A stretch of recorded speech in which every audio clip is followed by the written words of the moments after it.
Buen día. Mi nombre es Ricardo Hernández Prieto. Soy estudiante del primer semestre de la Maestría en Educación para el Desarrollo Profesional Docente en la Escuela Normal Superior José E. Medrano. El presente video surge a razón de un trabajo para la asignatura en Desarrollo de Competencias impartida por el maestro Blas Alberto Gómez Heredia. El propósito de este video es el de presentar los 4 pilares de la educación y ofrecer una explicación general de cada uno de ellos. Todo basado en el libro La educación encierra un gran tesoro de Jacques Delors.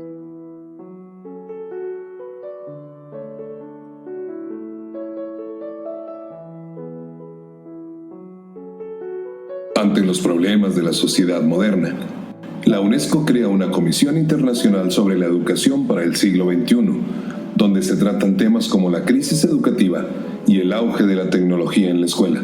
Sin embargo, la aportación más importante se refiere a los 4 pilares de la educación, que son aprender a conocer, aprender a hacer, aprender a convivir y aprender a ser. Desde el punto de vista de la filosofía de Aristóteles, el ser humano tiene por naturaleza el deseo de saber.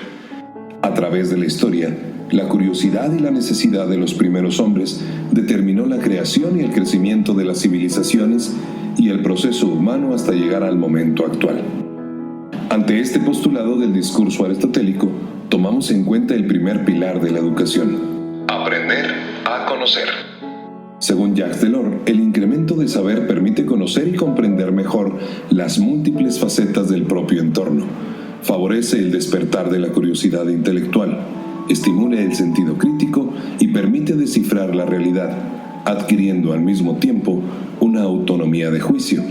La intención de este fundamento educativo es la de promover la amplitud de conocimientos en los alumnos y alumnas, que desde las primeras edades conozcan y adquieran herramientas para acceder a los aprendizajes. No se refiere a conocer sobre todas las ramas del aprendizaje humano. Esto sería una locura. Como reza el dicho popular, quien mucho abarca, poco aprieta.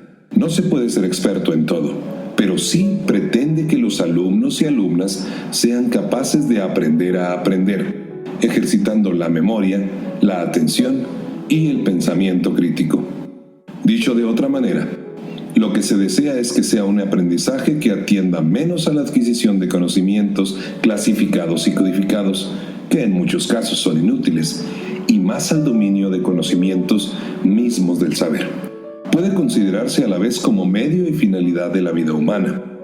En cuanto al medio, consiste para cada persona en aprender a conocer el medio que lo rodea, al menos suficientemente para vivir en dignidad, desarrollar sus capacidades profesionales y comunicarse con los demás.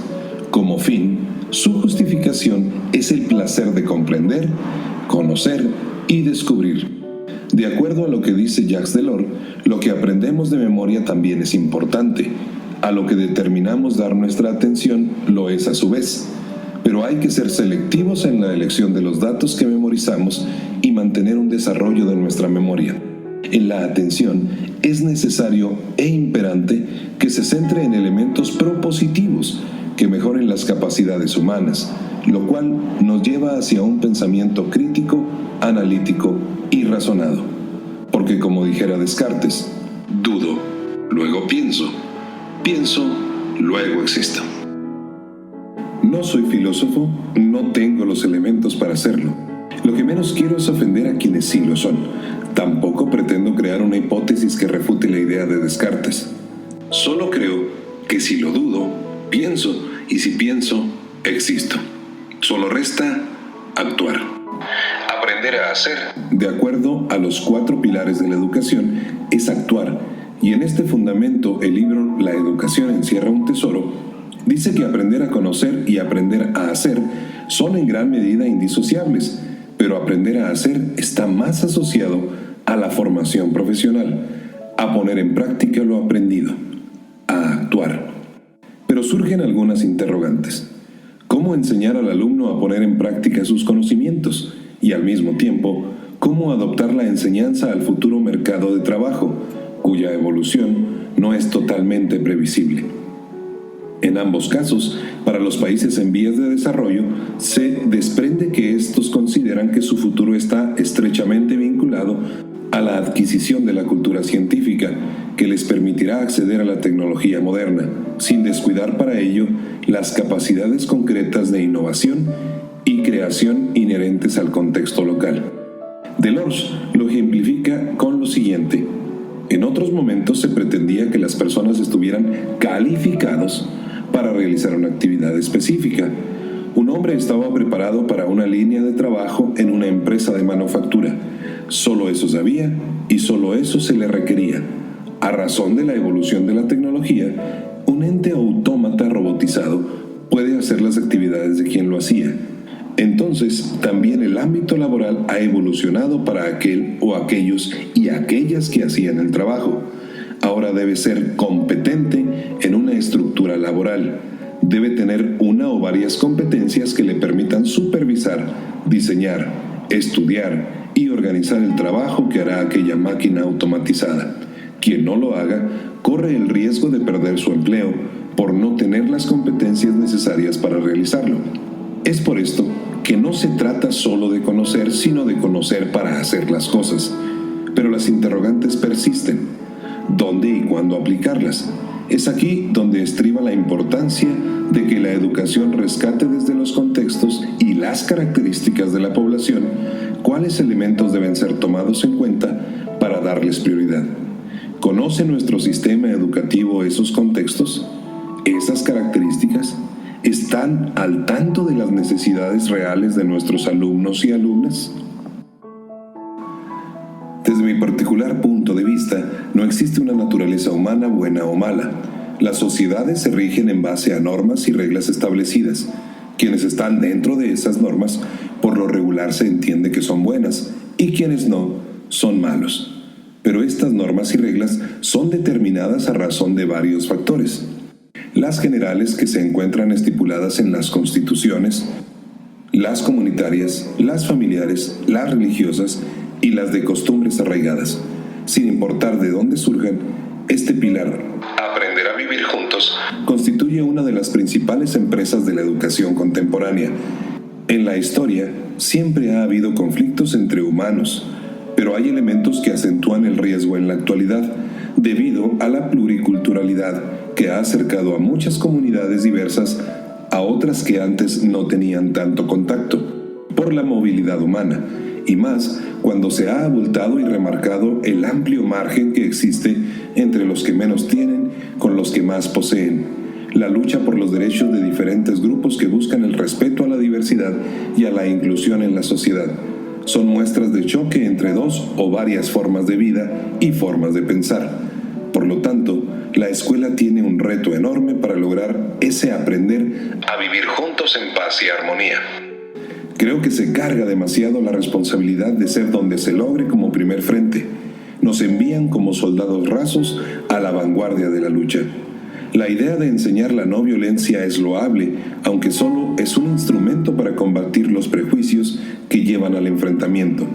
La tarea de la escuela es enseñar la diversidad de la especie humana y contribuir a la toma de conciencia de las semejanzas e interdependencias de todos los seres humanos.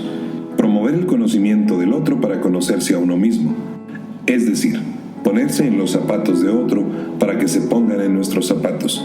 Pero no solo hacerlo con y para los alumnos, sino que los maestros deben dejar de lado procesos y prácticas educativas que segmentan, denigran y que tienen prejuicios hacia algunos alumnos y principalmente hacen juicios negativos a estas formas nuevas de educar, simplemente porque están contra su idea natural de aprendizaje para enseñar. El documento habla de que la opinión pública se ha convertido en rehén de quienes mantienen vivos los conflictos. Yo creo que los que trabajamos para educación somos el rehén que al final resultará culpable por la falta de resultados en la búsqueda de acuerdos al no ser capaces de solucionar estos conflictos. Por si no resultara ser poco, y aunque no se trata de ponernos en el plan de víctimas ni ser fatalistas, en educación tenemos la tarea obligatoria de contribuir al desarrollo global de cada persona. Cuerpo, mente, inteligencia, sensibilidad, sentido estético, responsabilidad individual y hasta de espiritualidad. Volvamos al término descartiano. Pienso, luego existo. Ser es existir. Y aquí está una gran responsabilidad de la escuela: promover el aprender para ser. Por tal razón, es también considerado un pilar de la educación, puesto que todos los seres humanos deben estar en condiciones, en particular gracias a la educación recibida en su juventud, para dotarse de un pensamiento autónomo y crítico y elaborar un juicio propio, para determinar por sí mismos qué deben hacer en las diferentes circunstancias de la vida. Es un proceso dialéctico que comienza con el conocimiento de sí mismo y se abre después a las relaciones con los demás. En este sentido, la educación es ante todo un viaje interior cuyas etapas corresponden a las de la maduración constante de la personalidad. En el caso de una experiencia profesional positiva, la educación, como medio para alcanzar esa realización, es pues a la vez un proceso extremadamente individualizado y una estructura social interactiva. Para concluir, surgen unas preguntas. ¿Es México un país preparado para trabajar a conciencia con estos 4 pilares? ¿Está la sociedad mexicana, la industria mexicana, preparada para ofrecer un espacio laboral, económico y social a personas críticas, capaces de aprender a aprender, inteligentes, razonadas y perspicaces para la toma de decisiones? ¿Tenemos niñas y niños con esos elementos para aprender a aprender, para aplicar sus conocimientos, capaces de solucionar conflictos por la vía armónica y pacífica? Unas últimas interrogantes. ¿Conocen o conocemos los maestros la forma o las formas de enseñar a los alumnos y alumnas a aprender? ¿Somos capaces de aceptar la diversidad y no solo dar el discurso en el aula de clases? ¿Somos realmente capaces de respaldar ese respeto a la diversidad? ¿Tenemos nosotros la capacidad de conocer, de ser, de hacer y de convivir con los demás? La respuesta no la tengo. Quien la tenga podrá determinar si sí o si no estamos en el camino del dominio de esos 4 pilares de la educación. Es cuanto.